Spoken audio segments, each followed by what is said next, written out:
بسم الله الرحمن الرحيم الحمد لله نحمده ونستعينه ونستغفره ونعوذ بالله من شرور أنفسنا ومن سيئات أعمالنا من يهده الله فلا مضل له ومن يضلل فلا هادي له وأشهد أن لا إله إلا الله وحده لا شريك له وأشهد أن محمدا عبده ورسوله أما بعد فإن أحسن الكلام كلام الله وخير الهدى هدى محمد صلى الله عليه وسلم وإن شر الأمور محدثاتها وكل محدثة بدعة وكل بدعة ضلالة وكل ضلالة في النار. So in the previous lesson we started looking at the statement of At-Tahawi rahimahullah, وَنُؤْمِنُ بِمَا جَاءَ مِنْ كَرَامَاتِهِمْ وَصَحَّ عَنِ الثِّقَاتِ مِنْ رِوَايَاتِهِمْ, which means that we believe in whatever has come regarding the karamat, meaning the miracles of the awliya, and whatever has been authentically related through the trustworthy people of the narrations regarding them. So in the last lesson we said that in this sentence At-Tahawi is establishing the belief of Ahlul Sunnati wal Jama'ah, which is regarding the issue of miracles, the issue of the miracles of the awliya, and that we believe in the miracles of the awliya. We don't negate them, with the condition that these miracles, they are reported through reliable, trustworthy narrations.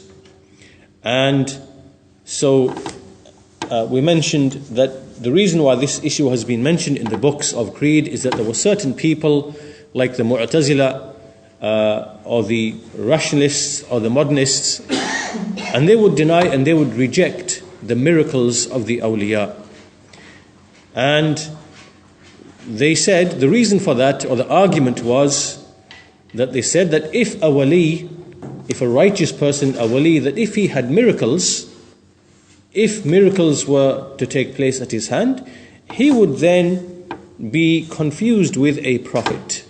That was one of the reasons that they gave. There were other reasons as well, but so that was the basic reason why you see that historically the people of the Sunnah, they incorporated this issue in the books of creed, the issue of the miracles of the awliya. So in the previous lesson we just gave a basic definition of what is a karama, karamatul awliya, and the definition that the Shaykh provided here is that a karama is amrun kharikun lil'ada jara ala yaday wali. That a karama or a miracle, loosely translated, is something that is out of the ordinary, out of what is customary, what we see and observe, and it takes place, or it is made to take place, through the hands of a wali. And so the two elements to this that we explained, we said basically the first thing is that it has to be out of the ordinary, out of what we customarily see, around, the things that we see around us. We said that also this is restricted to time as well. So for example, something that might be a miracle in the 2nd century after Hijrah, whereby a person is able to hear something in a distant land, or he's able to travel very rapidly from one place to another place. This would be a miracle for that time. But as for today, for example, where we have instant communication and we have rapid means of transport, then it wouldn't be something out of the ordinary for a person to, travel from here to London in less than an hour, for example, or to communicate with someone on the other side of the world. So when we say amrun khariqun lil'ada, we mean that it is outside of what is customary and normal in that particular time period. And the second thing that we mentioned was in this definition is that it said jara ala yaday wali. So in this definition, it is the way we understand it is that it is something that is made to take place through a wali.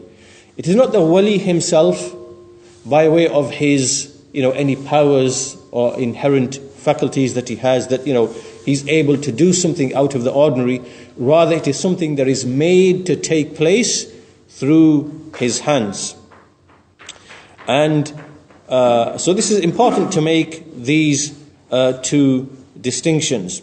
And then we raise the issue about what happens through the magicians, through the soothsayers, the fortune tellers. Sometimes we see there are certain things that they do that appear to be out of the ordinary. And so we said that these are not really miracles. These are really things that they do in collaboration with the shayateen, with the jinn, with the devils. And this is where we finished in the previous lesson. So we continue today in the next, so the second issue. So the first issue, the first mas'ala was, what is the definition of a karama? What is the definition of a miracle that takes place in the hands of a wali? That's the first issue, the first mas'ala. So we've defined that now. The second issue now is what is the foundation of our belief in miracles? And the answer to that is that there are evidences in the Quran and evidences in the Sunnah, and also evidences by way of a very large number of narrations and reports. So in the Quran, we see the statement of Allah Azza wa Jal, أَلَا إِنَّ أَوْلِيَاءَ اللَّهِ لَا خَوْفٌ عَلَيْهِمْ وَلَا هُمْ يَحْزَنُونَ الَّذِينَ آمَنُوا وَكَانُوا يَتَّقُونَ. Indeed, the awliya, the pious friends of Allah, there is no fear upon them, nor shall they grieve. Those who used to believe, those who believe and who used to have taqwa, they used to fear Allah, have piety with respect to Allah. Then the passage continues, لَهُمُ الْبُشْرَى فِي الْحَيَاةِ الدُّنْيَا وَفِي الْآخِرَةِ.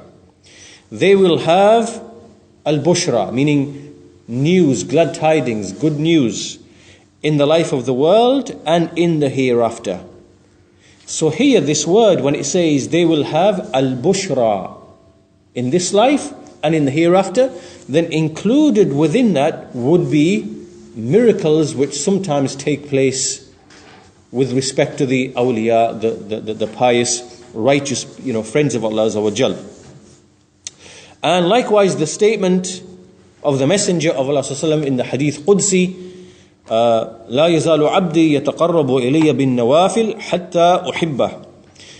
My servant does not cease to become near to me by way of the nawafil, by way of the voluntary actions, until I love him. So when I love him, I become the hearing with which he hears, the seeing with which he sees, and the hand with which he strikes, and the foot with which he walks. And if he was to ask me, I would certainly give to him. And if he was to seek refuge in me, I would certainly protect him. Right? So this hadith has been used as an evidence in relation to the miracles of the awliya, in the sense that they receive protection and certain things from Allah Azza wa Jal as a fruit of their iman, as a fruit of their faith and their piety. So that's the Quran, hadith. And also in terms of actual reality, we've seen that when we look at all of the very large number of narrations which have come from the Sahaba, from the Tabi'een, and from those who followed them, and even from the previous nations, the nations who were sent revelation from the Christians, the Jews, the Torah and the Injil, and the true followers of that. From all of that, when we put all of that together, we see there is such a huge amount of narrations that it is impossible to deny them and to reject them. And these things have taken place in so many different places, in so many different times, that it's impossible for all these people to have come together and decide, to tell lies. It has come by way of tawatur, meaning such a large-scale transmission. So all of this is a clear evidence that the karamat, the miracles of the righteous people, that this has been proven by the Quran, by the Sunnah, and by way of at-tawatur, meaning large-scale transmission, large-scale reports, in this nation and in the previous nation. So this second point then answers the question, on what basis do we believe in the miracles?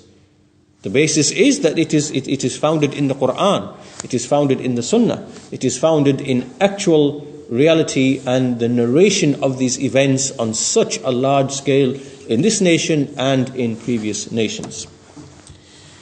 The third point in this issue is that the issue of the miracle, al-karama, it is something that follows on from al-walaya.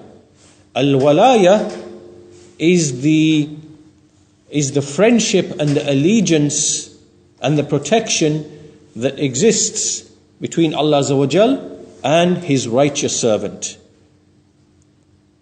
Because Allah Azza wa Jal, He has made the Awliya, who are the people of Iman and the people of Taqwa, He has made them His Awliya on the basis of these two qualities, Al-Iman wa Taqwa.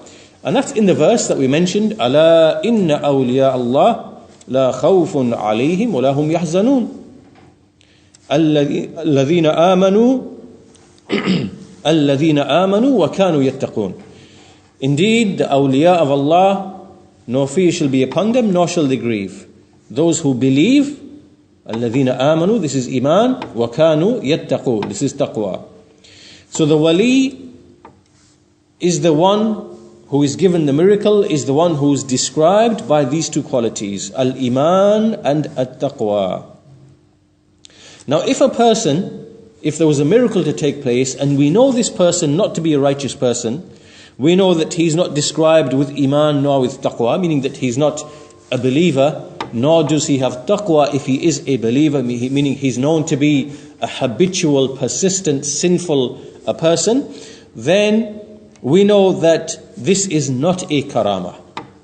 This now is not defined as a karama, because a karama, as we said, is something, a miracle is something that follows on from al-walaya. Al-walaya. And al-walaya, meaning being a wali, this is something that has the qualities of iman and taqwa. It can only ever arise on account of al-iman and at-taqwa. So these are the people who are given a karama by Allah Azza wa Jal. So now here there's another question. Once we've established this, there's another question, which is, well, what about a person who is a believer, but he is sinful, for example, or he is an innovator, a deviant. He has some deviation with him, a deviant belief, a deviant methodology, or he is astray, or he is someone who is sinful. And the answer to this question is that the awliya of Allah Azza wa Jal are really of two types. There are only two categories of awliya. In fact, if we divide the Muslims into three categories on the basis of what we read in the ayah in Surah, I believe As-Saba, or Al-Fatir maybe, in which Allah Azza wa Jal, He says that there are the sabiqun, there are the muqtasidun, and there are those who wrong themselves. Zalimun li nafsih. So basically, if we take all of the Muslims, the believers, we can put them into three categories. There is the one who wrongs his own soul. Zalimun li nafsih. And this is the person who falls short in some of the wajibat, and he falls into that which is unlawful. So he commits sins. Right? This is his quality and his habit. So this person is the one who wrongs himself. Then you have the one who is muqtasid. This is the person who does what is wajib, he keeps away from what is haram. Right? He just does the basic level which is obligatory upon him. And the third one, as-sabiqun, the one who is sabiqun bil khayrat, the one who is foremost in doing good deeds, this person does what is wajib, he keeps away from that which is haram, and he does that which is voluntary. He does the nawafil. So he does the fasts which are voluntary. He does the prayer which is voluntary. So he does additional good deeds. So from these three categories we see that the one who is a wali is only from the second two categories. The wali is only from the second two categories. He cannot be from the one who is a persistent, habitual sinner, even though he does have something of allegiance from Allah Azza wa Jal because of his faith. But when we speak about the karama in this context, the karama, the miracle that takes place, then it is in respect to al-muqtasidun and as-sabiqun, meaning those who are moderate in their faith, they stick to the basic obligations, and those who are foremost, they do extra, and they do they do extra deeds which brings them a greater and a higher rank. So the Shaykh says, the one who is zalimun li nafsi, the one who wrongs himself with disobedience, the one who is persistent upon sins and disobedience, then he will have no share of this karama. It will not really take place at his hands. However, there are certain exceptions. Right? So in general, it will not take place. It is not for the one who is a sinful person. It is for the muqtasid and the sabiqun bil khairat, the righteous person. But there are certain exceptions where it might take place in relation to a sinful person. What are those situations? The first situation Shaykh mentions is that a miracle takes place through his hands, but he specifically is not the one who is intended by that. For example, there might be a war taking place, a battle taking place in jihad, for example, against an enemy. And in the context of this battle, it might be the case that a person who is otherwise sinful and disobedient to Allah Azza wa Jal, he will, there will be a miracle that will take place through this individual. But it is not because Allah Azza wa Jal is favoring that specific individual, but it is because of the generality of what is taking place of Islam and Iman on the one hand, facing al-kufr on the other hand. So because of that context, in order to aid Islam and Iman and the Muslimun and the Mu'minun, to aid them against that which is disbelief, then he will make a miracle to take place upon the hand hand of a person who might be otherwise a sinful, disobedient person. Right? So the point being here is, it is not the person who is intended, it's not the person himself who is intended, but rather it is the generality of the situation that exists. This is one example, or one exception where we might see it take place. The second exception the Shaykh mentions is that it could be that a person who is otherwise sinful, he is given a miracle so that it is a means for him to be upon istiqamah, that he becomes upright, that he becomes righteous, so that he reflects upon what happened to him, and he then praises Allah Azza wa Jal, he extols Allah Azza wa Jal, and so he sticks to righteousness and uprightness for the rest of his life because of what he sees that Allah has favored him with. So this person, he might be upon something of deviation, innovation, sinfulness, disobedience. He might be someone who wrongs himself, and so he knows that this thing which happened to him as a favor and a bounty from Allah Azza wa Jal, that this is a sign for him, an indication to him to stick to the sunnah of the Prophet ﷺ, to have iman, to have taqwa. And this is something that is kind of like a proof being established upon him, in the sense that Allah Azza wa Jal, He showed him something that he wouldn't otherwise show to someone. Something's miracle, something that's out of the ordinary.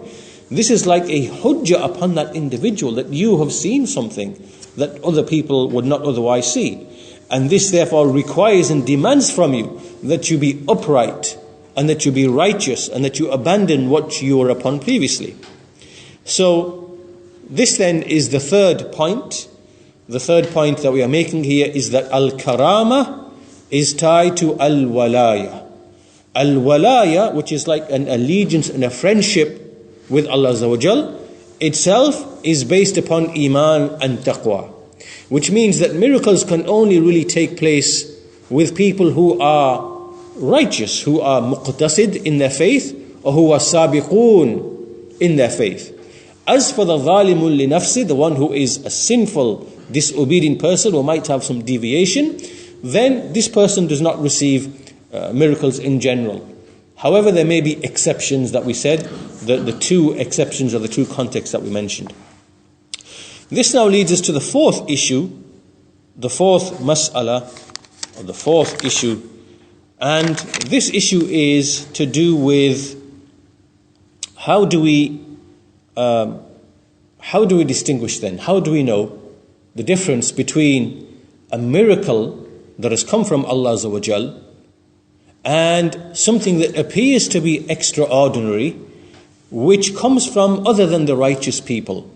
Like, for example, the magicians, the sorcerers, the fortune tellers, the soothsayers, people of that nature. So, first of all, we have to be clear that a karama, as we said, a karama is something that is amrun khariqun lil aada. It is something that is outside of the ordinary. Something that is not normal, something that's, something that we don't see agreeing with the laws and the things that we are accustomed to. However, we see that the magicians, the sorcerers, the fortune tellers, we see that likewise they appear to have things which are very similar, which might be similar to what we see from the prophets and the Awliya. So outwardly it seems to be the same. So, in other words, we might see someone who is a mubtil, someone who is a falsifier, someone who is a magician, someone who is a fortune teller. Something happened at his hands. Right? Outwardly it appears to be the same. So now then, it must be clear then that there has to be a criterion, because how is a person able to distinguish between this and that? How is a person able to distinguish between whether this is from Allah Azza wa Jal and this is from the shayateen, the mubtileen? So this criterion, the criterion is as follows. First of all, with respect to the awliya, there are a number of things. First of all, the difference is, number one, it is from Allah Azza wa Jal. So for a wali, we know that it is from Allah Azza wa Jal. Secondly, it is an effect or a consequence of him following the Messenger of Allah Sallallahu Alaihi Wasallam. He's making mutaba'ah of the Messenger of Allah. So he's sticking to the sunnah in his beliefs, in his acts of worship, in his mu'amala, in his methodology. In everything he is sticking, holding fast to the sunnah. And because he is doing that, the karama is an athar, is an effect of his ittiba, of his following the Messenger of Allah. That's the second quality or the characteristic. The third thing is that the karama, the miracle that takes place, is something that is outside of what is ordinary in his time, and it is of a better type, a better quality than what we see coming from the magicians. In other words, when you make a comparison of what the magicians do and the soothsayers and the fortune tellers, we find that the things that appear to be miracles that come from them are generally of an inferior nature. They are inferior. They are of less quality than what would come from a karama that has come through a wali. And obviously, as we shall see later on, these miracles that come, in fact, what we'll discuss now, in fact. As for the miracles of the Sahara, or the alleged miracles, the khawariq, the things which are out of the ordinary, first of all, they are from the shaitan. They are from the shaitan. So these are things that the shayateen are involved with and that they do. Secondly, this karama has come about as a result of the collaboration, the cooperation between the jinn and the men, the shayateen and the men. So the men, they do favors for the jinn, and the jinn then they serve the men. Right? So it's mutual cooperation. So this is how this, the miracle that comes through the shayateen is an athar of the cooperation between the jinn and men. Whereas the miracle of a wali is an athar, is an effect of his iman and taqwa and his mutaba'ah of the Messenger of Allah, his ittiba' of the Messenger of Allah. Right? So we need to be clear about the difference. So in the case of a shaitanic, event like this, we see that the jinn are serving the men, and the men in turn are doing things to please the jinn, which often involves kufr and shirk. So in the Quran, there is an indication to this cooperation. Allah Azza wa Jal, He says in Surah Al-An'am, وَيَوْمَ يَحْشُرُهُمْ جَمِيعًا يَا مَعْشَرَ الْجِنِّ قَدْ اسْتَكْثَرْتُم مِّنَ الْإِنسِ وَقَالَ أَوْلِيَاؤُهُم مِّنَ الْإِنسِ رَبَّنَا اسْتَمْتَعَ بَعْضُنَا بِبَعْضٍ. So Allah Azza wa Jal, He says, on the day that He will resurrect all of them, on the day that He will resurrect all of them, meaning the jinn and the men and everyone, He will say, Ya ma'shar al-jinn, O gathering of the jinn, you have gained benefit and had benefit from the men. And their allies from the men, meaning the allies of the jinn from the men, they will say, O our Lord, we took benefit from each other. We benefited each other. So, in other words, we see that the insi, the human, he took benefit from the shaitan jinni, the shaitan from the jinn. And the shaitan, who is the jinn, he took benefit by way of the ins. Right? So the man, he gets near to the jinn, he serves the jinn, he does something to the benefit of the jinn. He worships them, he does some acts of shirk, acts of kufr, whatever else it might be. And then they, in turn, they serve him. So, in other words, what now is the origin of these apparent miracles that come from the magicians, the sorcerers, the soothsayers, the fortune tellers? They originate because of ma'siyah, of disobedience. Right? For the awliya, it is mutaba'ah, ta'ah to Allah Azza wa Jal, to His Messenger sallallahu. Right? That's the origin. For these other alleged miracles, the origin of that is that they emanate from al-ma'siyah, wal-bid'ah, wal-shirk. Right? These deeds that these people fall into, that's the origin of that.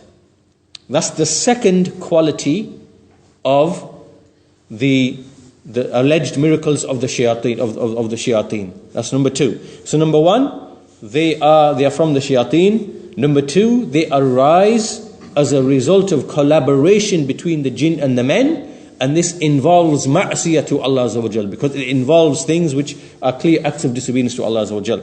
And thirdly, they are often very limited. They are very limited in the sense that when you look at these alleged miracles, either they are just, a person imagines something that is not there, and it's not a reality, and the shaitan is the one who is, making a person imagine this or see this thing or whatever else is. It's not actually real and true. So it is of an inferior, lesser quality than what we see of the genuine miracles that take place from the awliya. Now, for example, the things that we see from the shayateen is, for example, a man might be in Syria, for example, in Sham, and at the same time he might be in Mecca, and at the same time he might be in Egypt, in another place, right? And then later on, when people gather together, for example, on Hajj or something, and they say, well, we saw so-and-so, in Egypt on such and such Jum'ah in the month of, such and such month. And the other person says, well, no, we saw him in Sham. And this person, no, we saw him in such and such place. Right? So here now, this is an example of where a shaitan will take on the appearance of the same individual in another place. Right? So this is not real. It is just basically a trick from the shayateen. And some of them, for example, like you see some of these extreme, hardcore Sufis, like this man, this Abdul Wahhab Ash-Shi'rani. He obviously he's wrote a book in which there are so many ridiculous things. And one of the things that he mentions, he says He's giving a biography of one of these alleged awliya. Right? He says that this, وَكَانَ رَحِمَهُ اللَّهِ يَخْطُبُ الْجُمْعَةِ فِي سَبْعِ قُرَى فِي مِصْرٍ. That this wali apparently, allegedly, was giving khutbah in 7 different places in Egypt at the same time on a Jum'ah. He was giving the Jum'ah khutbah in 7 different locations all at the same time. So we know that this is obviously false, and these are from the tricks of the shayateen. And obviously to the people it seems as if this is khariqun lil aada, but in reality it is the shaitan who is serving the likes of these people in order to misguide the people. And so the shaitan, as we said, he aids the magician, he aids the soothsayer, but most of the alleged miracles, they are just simply imaginations of the mind. They're just appearances which are not real in and of themselves. And for that reason we see in the Quran, when Allah Azza wa Jal, He mentions the magic of the magicians of Fir'aun, يُخَيَّلُ إِلَيْهِ مِنْ سِحْرِهِمْ أَنَّهَا تَسْعَى. It was made to appear to him that the thing that they threw down, that it was moving, meaning it was made to appear in his imagination and his appearance. So this now is the 4th point. The 4th point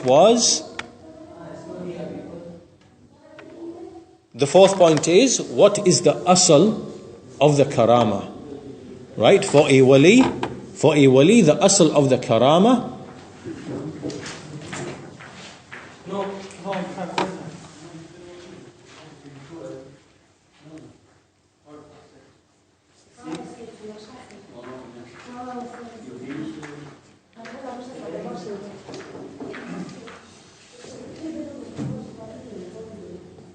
So for a wali, the asl of the karama is, number 1, it is from Allah Azza wa Jal.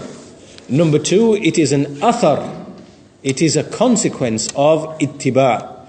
And number 3, it is something that is true and real and of a clearly better and superior nature than what comes from the magicians and other than them.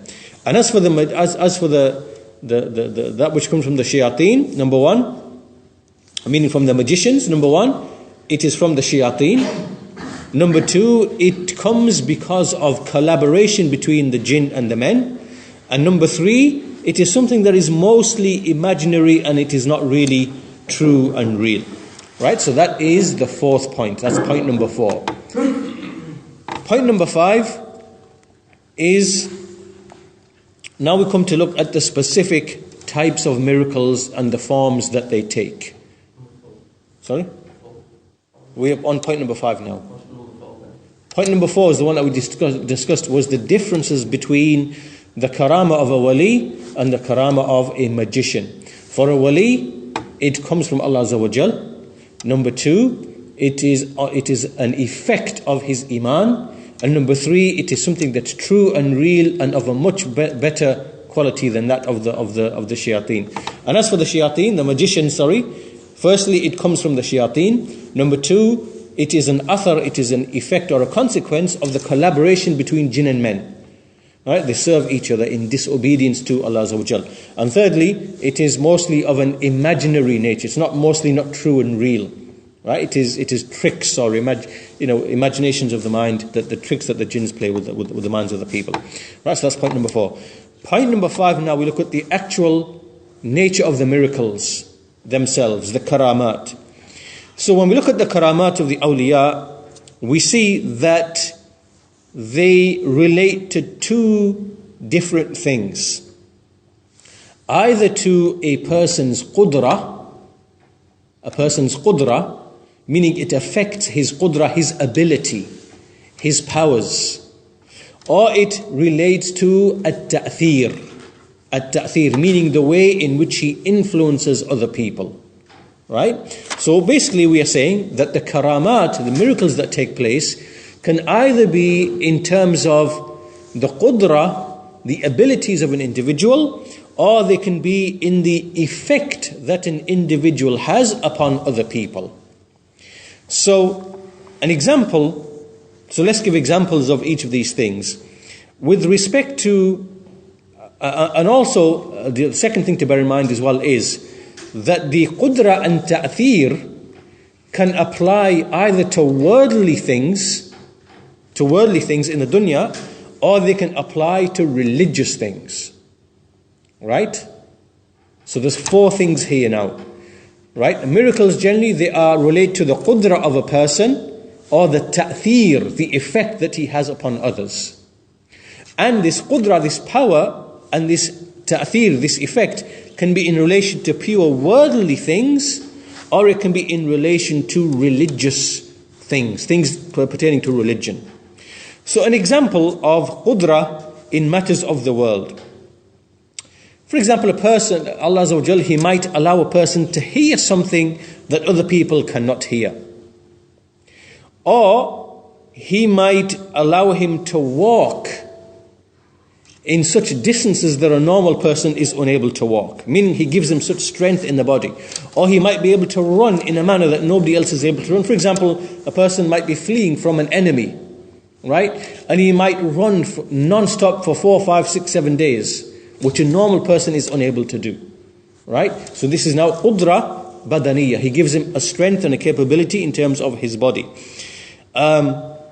Or, for example, He might give him such strength and power that one person is normally incapable of, right? So all of these things you can see that are to do with the strength of the body, strength of vision, strength of hearing, right? Things to do, faculties inside the strengths of the body, right? So this is an example. This is one type of thing. An example given here is when Umar ibn al-Khattab radiyallahu anhu was in Medina. This is what is narrated. And he was giving a khutbah. And whilst he was giving a khutbah, he called out and he said, Ya Sariya. Sariya is an individual, a person who was in, I believe, in Sham. And he said, or in not Sham, in Faris, in Persia. So he said, Ya Sariya al-Jabal al-Jabal. Meaning he was saying to him, O Sariya, remain next to the mountain, right? Whilst he's in Medina. And Sariya, who is in Faris, in Persia, he heard this from Umar, because he was in a situation where he was being basically chased by, an enemy. And so Umar saw something that a person would normally not see. He saw Sariya, he saw the mountain, he saw the enemy. And he called out, right? And then Sariya, he heard something that a person would not normally hear. I mean, these are, hundreds, thousands of miles that we are speaking of in terms of the distance. And he heard this, so he stuck by way of the mountain, and, he was basically saved as a result of this. So it's as if each of these two are seeing and hearing something directly that otherwise would not be seen. So this is an example of, hearing and seeing. Likewise, also in terms of certain things where we see that there are examples where someone was able to walk on water. For example, Sa'ad bin Abi Waqqas, it's related about him. Or for example, others who are able to sleep for a very long time, like the Ashabul Kahf in Surah Al-Kahf, the story of those youths. They went into a cave and they, to retreat from their people, and they slept for 309 years and their bodies were unaffected. The bodies were unaffected. And so this shows that their bodies were given a certain type of, strength, power and ability, that they didn't decompose or become weak or die, despite the fact that they remained asleep for 309 years. And even in some examples or in some narrations or some reports whereby a person was able to touch his horse which had died in battle and it came back to life again. Right? So these are reports and narrations which have come. Or for example, a person enters into a fire and is unharmed by the fire. The point being that all of these examples relate to the qudra, the power, ability of an individual in the affairs of the world. Allah Azza wa Jal, He honors him, He gives him a karama, and so therefore something happens to him that is not otherwise ordinarily possible. The second type of qudra is when it affects that which relates to the Iyaad, things which are religious matters, issues of the religion. So for example, there might be a person who has an amazing ability to, receive knowledge and receive religion, right? In terms of memorization, right? Or understanding that someone is unable to reach that level. Now you see many examples of scholars in the past who have an amazing ability to memorize something or to write something between Dhuhr and Asr, in such a complex topic that no one is able to do it. Like Shaykh al-Islam ibn Taymiyyah, rahimahullah, he wrote a refutation of the Greek philosophers in the issue of mantiq, in logic.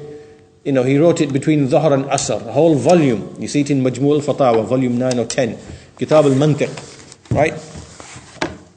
Huge refutation, written swiftly, right? And even he said that these are just some brief thoughts that I can mention.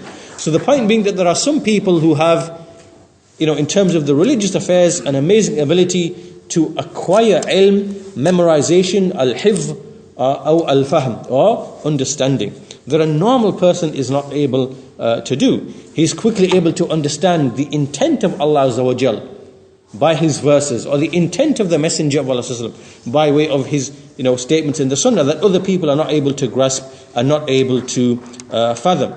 And all of this is something that is outside of what is ordinary. It's outside of what is ordinary. And so that's why we see in the biographies of some of the scholars of, the outstanding scholars of Islam, we see that they are described as, ayatun min ayatillah, a sign from the signs of Allah Azza wa Jal.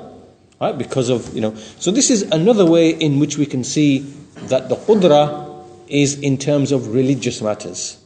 Right? That the person is given such strength in his, ability to memorize and understand. So this now moves us to the second issue, which is the issue of ta'thir. Right? So far, qudra is in relation to a person's, being affected himself in terms of his power and ability. The second way that relates to the karama is ta'thir, which is the way a person affects others. And this can be either in worldly affairs or again in religious affairs. So, an example of this would be what happened to Al-Hasan al-Basri, rahimahullah ta'ala. This is a well-known story, well-known narration, when some soldiers came and burst into his house, looking for him to take him to, the authorities. So they entered his house, they looked all over the place, whilst he was sitting in the middle of his house. And they didn't see him. And, these are some examples that are given by Shaykh Islam ibn Taymiyyah in his book, Al-Furqan, Bayna Awliya Rahman wa Awliya Shaitan. Right? And he gives many examples of, these miracles of the righteous people. So here, nothing happened to Hasan al-Basri, but it affected the vision of other people. Right? So this is a karama upon Al-Hasan al-Basri. But there's nothing that's affected him. Rather, it's affected the faculties of seeing of other people. So this is what we mean by at-ta'thir. At-ta'thir. At-ta'thir meaning affecting other people. So, it might... it could. So this is one example in affecting other people in matters of the world. As for in matters of the religion, then this is when, for example, a person, when he teaches someone, he has an effect that nobody else has, or when he admonishes someone, he has an effect that nobody else has, or he has speech that is able to reach the hearts in a way that no one else is able to reach, or likewise when he commands the good. Al-amr bil-ma'ruf wa nahy al-munkar, that he does it in a way that it affects the people listen and hear in a way that nobody else does. Or, things of this nature that no one objects to it and everybody listens. He's able to guide them, or he's able to admonish them, and people, listen and repent, and he has such an effect upon them, right? An example to give you, in fact, is an example of where there used to be in the time of one of the caliphs, I believe it was Al-Mutawakkil, in the time of Imam Ahmad rahimahullah. And he used to have a jariyah a captive, like a slave girl, and she would be possessed by a jinn. She would be possessed by a jinn. And so he would send for a scholar, and he sent for it used to be one of the associates of Imam Ahmad. I believe his name was Marwazi, I think. And he would come and he would speak to this jinn and say, leave, I ask you to leave, this is wrong, this is haram, it is oppression, leave, leave, leave. And the jinn wouldn't leave. And so then he went to Imam Ahmad and said that this is the situation. So Imam Ahmad took out a wooden shoe and he gave it to Al-Marwazi, I believe, and he said to him, go to this jinn and say to it that Imam Ahmad commands you to leave. Otherwise, you will be disciplined by way of the shoe. So he went and he put the shoe next to raised it next to the jariyah and said, Imam Ahmad says that you leave. And so the jinn then spoke and said, Sam'an wa ta'ah. He said, I hear and I obey. Imam Ahmad is a righteous wali, a righteous pious man, right? And whatever he says, we will and so the jinn basically left, right? And then the story actually continues, and later on, after Imam Ahmad died, the shaitan, the jinni, actually came back afterwards, after Imam Ahmad died. And then despite the attempts of others, he wouldn't go away. So the point being, you see here that there are certain scholars, there are certain people who have a ta'thir upon others that nobody else is able to have upon the hearts of the people. So this is what we mean by at-ta'thir in either worldly affairs, right, or ta'thir in religious affairs. So now we've given four examples of all four categories. Al-Qudra in the worldly affair, Al-Qudra in the religious affairs. At-ta'thir in the worldly affairs and at-ta'thir in the religious affairs.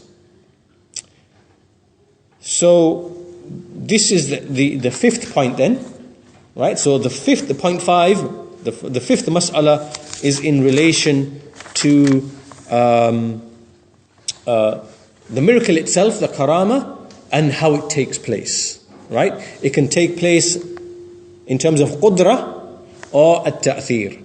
Qudra upon an individual in the worldly sense, or in the sense that he's able to quickly acquire knowledge, memorization, and things of that nature. That's in the religious sense. And then at-ta'thir in the sense that effects that take place upon other than him, like the example of Hasan al-Basri, or at-ta'thir in terms of affecting them in a religious sense. Right? So what we'll do is we'll conclude the lesson there, inshallah ta'ala. There's many more issues. There's about 13 masail. We've covered 5, so we've got plenty left. We'll stop the lesson there for today, inshallah.